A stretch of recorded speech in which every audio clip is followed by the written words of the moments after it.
Thank you very much, Linny.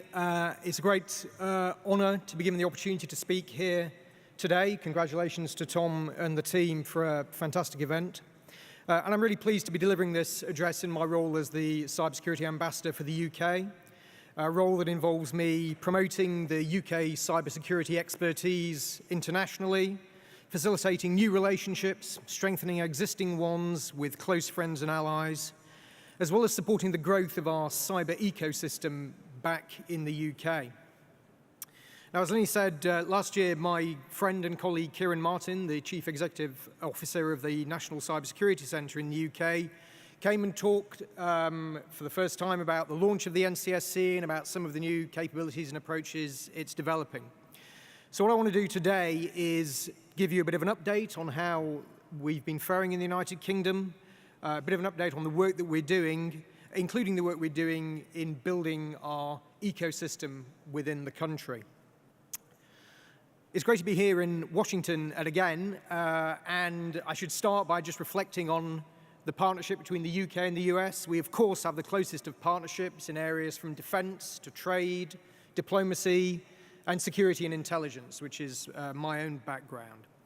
Of course, that intelligence and security relationship started off very differently.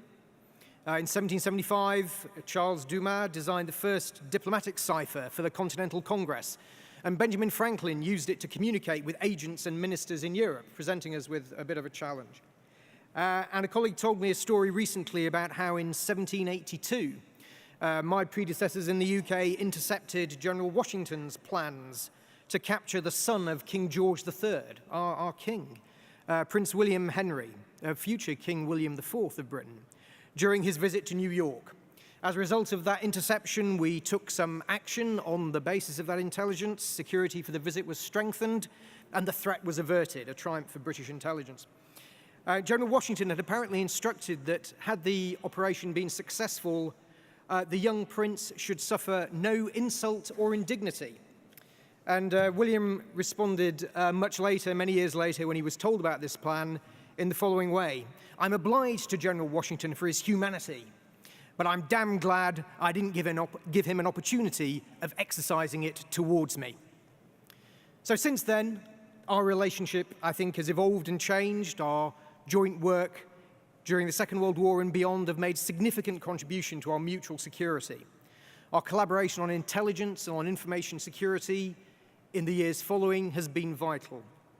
And today on cybersecurity, we share information and technology. Our officials work closely together on policy and operational matters.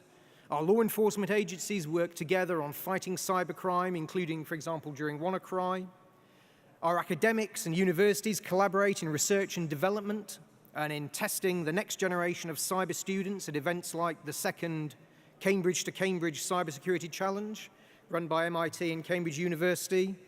And there's great connection between our cybersecurity industries. And all of that is essential to help us face the challenges that we've been hearing about today together and build that joint cyber capacity that we need for the future. So in the UK today, over 95% of our businesses use the internet. The majority of all of our employees use computers at work. The internet is used daily by the vast majority of British adults, and 4 out of 5 people in the UK bought something online in the past year. That, combined with our significant e-government agenda, makes the UK one of the most digitally dependent nations in the world, and of course makes cybersecurity central to our modern economy and to securing that prosperity. And the scale of the threat, of course, is significant. In UK terms, a recent survey for the government showed that 46% of all of our businesses had identified at least one cyber breach or attack in the last year, and that included nearly half of our small businesses. Of those that had successfully identified a breach, 34% had to divert staff time and effort onto resolving it. Nearly a quarter couldn't carry out their day-to-day work as a result of the attack, and nearly 20% had to pay for repair and recovery costs. Now, there's no need for me to labor today to this audience the way in which this cybersecurity threat is evolving and developing. We've been hearing all about that. But with these breaches increasingly costing more time, effort, reputation, money, it's absolutely crucial to us in the UK that we're protected against the threat, and that's something that our government is determined to get right. So to meet this challenge, we launched our National Cybersecurity Strategy, our second strategy, last year, supported by £1.9 billion of transformational investment.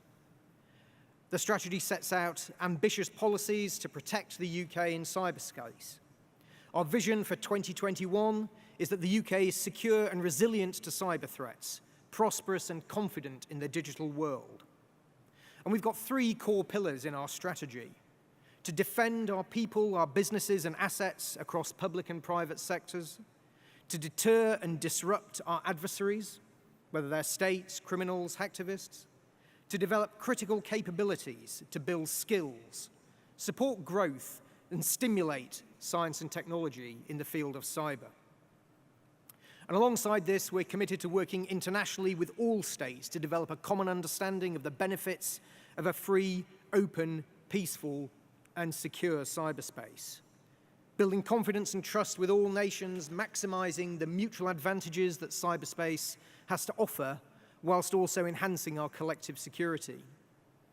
We're committed to promoting an international stability framework for cyberspace based on the application of existing international law, agreed voluntary norms of responsible state behavior, and confidence-building measures, supported by coordinated capacity-building programs.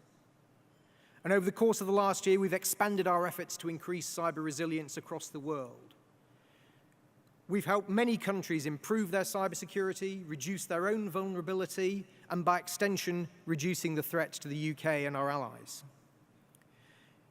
We've helped conduct national cybersecurity capacity assessments, public awareness campaigns, supported the adoption of better industry standards, conducted cybercrime exercises internationally, helped with law enforcement training and strengthening around incident response. So a significant international agenda for us. Back home, a core part of our strategy was launching the National Cybersecurity Centre to provide a single central body for cybersecurity at a national level, pulling together a range of different government organisations that had developed in the cyber arena into one place. The NCSC manages national cyber incidents, carries out real-time threat analysis, and provides tailored advice to sectors, including our critical national infrastructure. It's got a key objective to understand the cybersecurity environment, share knowledge, and use that expertise to identify and address systemic vulnerabilities. I'm pleased to say that the formation of the NCSC in its first year of work has been strongly welcomed by industry and by our international partners, and I was pleased to hear some of the comments by colleagues earlier on the NCSC and our approach. Over the last year, the Centre has been developing services and systems to make the cyber automatically safer. For example, by filtering out malicious content and links before they reach people's inboxes, applying systems to verify the origin of emails to stop people being tricked into handing over their login credentials. And these approaches, and Kieran talked about these last year, things that we're labeling active cyber defense, I'm convinced remain at the core of our approach as a government to helping secure cyberspace for the UK. The NCSC focuses on the most significant cyber incidents affecting the UK. Since it was set up last October, it's been involved in managing 480 such incidents, and it deals with about 60 serious attacks a month. The NCSC has detected twice as many national-level cybersecurity incidents than we saw in 2014. And WannaCry, of course, was an example that made everyone sit up and pay attention to ransomware, particularly, and the broader cyber issues we're facing. And it's safe to say that the NCSC's response was strong and effective. It moved quickly to support victims, to help get essential services back up and running quickly. I think WannaCry was a real test for our new approach, and I think it's been vindicated. The National Centre is now working to support departments across government to help them address their reliance on unsupported IT, identifying software patches that need to be updated, installing proper antivirus software, and mapping out what data should be backed up. And in all of this work, the NCSC's partnership with industry is absolutely fundamental. WannaCry demonstrated the speed at which public services, and others of course, can be affected by a global cyber incident.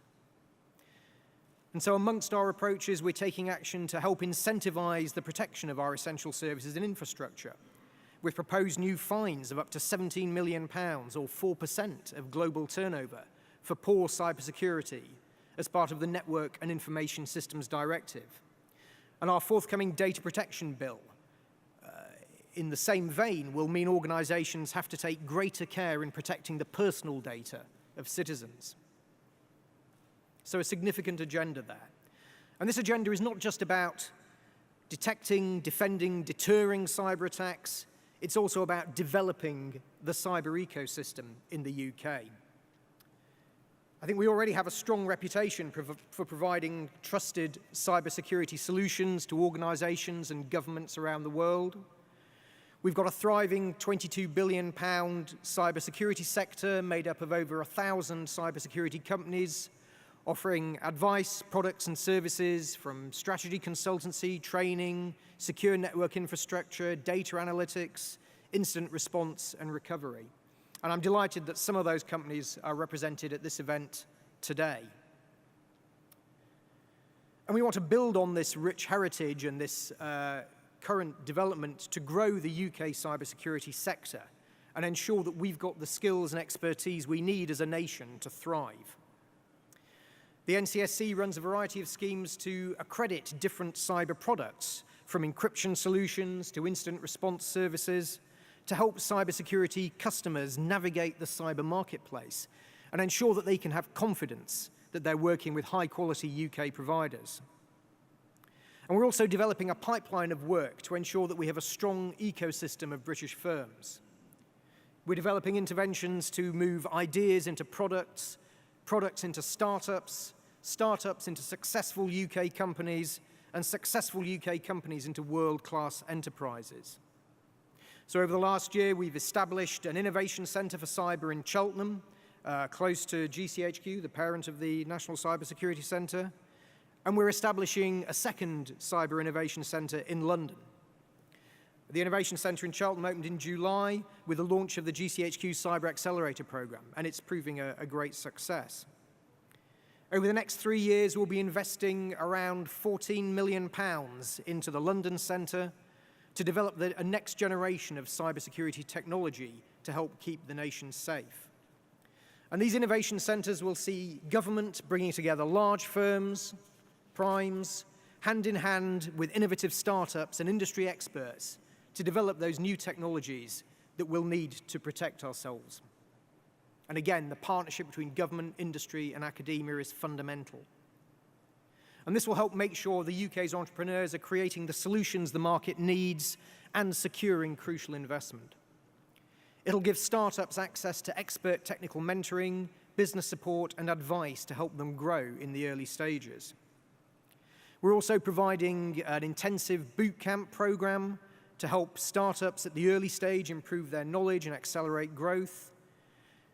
We provide advice on support to inward investment into the UK. And we have a dedicated team in our Department for International Trade, backed up by a global network supporting UK cyber exports worldwide. And we're encouraging venture capitalists to look to the UK to invest in world-leading British companies. And of course, all of this technology, all of this innovation is of no use if we don't have the people to operate it and to build for the future. So we need to ensure that we have the skills to meet this exponentially growing demand and that we're inspiring a new generation in cybersecurity. So that's why the government's created a cyber schools program as part of our drive to do this. This schools program will see thousands of the best and brightest young minds given the opportunity to learn cutting-edge cyber skills alongside their secondary school studies through a nationwide network of extracurricular clubs, activities, online games, mentoring. It aims to inspire the talent of tomorrow and give thousands of the brightest young minds the chance to learn about cyber and engage with it. We'll support and encourage school children to develop the key skills they need to work in the cybersecurity sector, whether in government or industry, and help defend us against these threats. Up to £20 million is available to deliver this program, which will see students take a comprehensive cyber curriculum, mixing expert, instructor-led, classroom and online teaching with real-world challenges and hands-on work experiences. And again, this is about industry and government working together. And SANS, British Telecom, FutureLearn, and Cybersecurity Challenge UK will deliver this program for us. Prospective students, teachers, industry members, and volunteers are registering their interest now in advance of the scheme starting. And our aim is to get at least 5,700 teenagers trained by 2021. We're launching this pilot in the autumn. This initiative, and all of these initiatives, are part of our national cybersecurity program to find, finesse, and fast-track tomorrow's online security expert. We're developing our cybersecurity apprenticeships for critical sectors scheme, supporting leading employers in critical sectors, including telecoms, broadcasting, energy, and transport, to develop the next generation of cyber professionals through higher apprenticeships. We have our Cyber First program, aimed at identifying individuals who have the aptitude to become the next generation of UK cybersecurity experts. There's a bursary funding scheme offering grants of up to £4,000 for 1,000 students by 2020 to study a relevant degree, to do a placement, to attend a summer school, and potentially give them the chance to work in national security on graduation. There are 1,250 free places on Cyber First in 2017, and we've also got our Cyber First Girls competition, where teams of 12 to 14-year-old young women can pit their wits against one another to crack a series of online puzzles around cyber. So we've got a significant amount of activity underway to build our ecosystem, whether it's through our industry, through supporting academia, and developing the skills programs. All of these interventions, together with the private sector investment and drive that we depend on so much, should help defend the UK and create an ecosystem with the capabilities to develop our growth and our wider national security objectives. So in conclusion, it's been a busy year for the UK and a busy year for the National Cybersecurity Centre and for our National Cyber Programme. 1 year on, we remain strongly committed to our holistic approach as set out by the strategy, and I think events have proven the value of the NCSC and the approach that we're taking. We're continuing to push ahead, continuously improving our levels of protection and our endeavour to be at the forefront of technology development and innovation. We know the costs of successful attacks can be significant. We've heard about, and we all know in this room, about the exciting developments around IoT that offer huge opportunities for society and for industry, but of course bring with them threats that we need to address and we need to manage. We believe we've got the right national strategy in the UK to help us to do this. We've got the right emphasis through our strategy on defending ourselves, on deterring our adversaries, on developing our ecosystem, and the right emphasis on working internationally with our key partners to deliver collective security in the cyber age. Thank you very much for your attention.